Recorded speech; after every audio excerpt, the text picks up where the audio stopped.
Hi to all, ఓం నమ శివాయ. Natural mutton curry ఎలా వండుకోవాలో చూపిస్తాను రండి. సీకే కుకింగ్ నా స్టైల్లో. మటన్ కర్రీ కోసం వేడి నీళ్ళు వేడి చేయడం. మటన్కి వేడి నీళ్ళు ఉంటేనే బాగుంటుంది.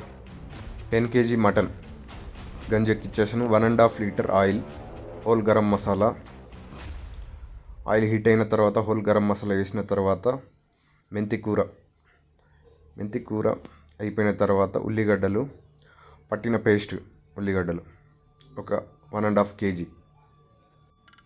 ఆనియన్స్ ఆయిల్లో బ్రౌన్ కలర్ వచ్చే వరకు, క్రిస్పీ అయ్యే వరకు కలుపుకోవాలి. తర్వాత పచ్చిమిర్చి, పుదీనా, అల్లం ఎల్లిగడ్డ పేస్ట్ పచ్చివాసన పోయే వరకు కలుపుకొని పసుపు వేసుకొని మనం ఎంతైతే ఆయిల్ వేసుకున్నామో అంత వాటర్ వేసుకొని అడుగంటకుండా తర్వాత మటన్ వేసుకోవాలి.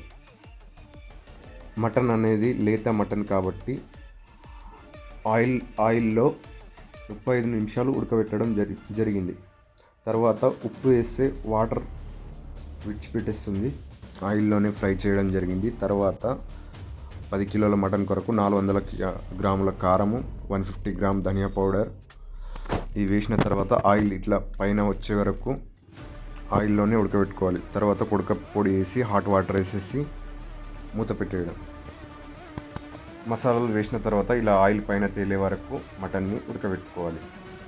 Mutton curry ready.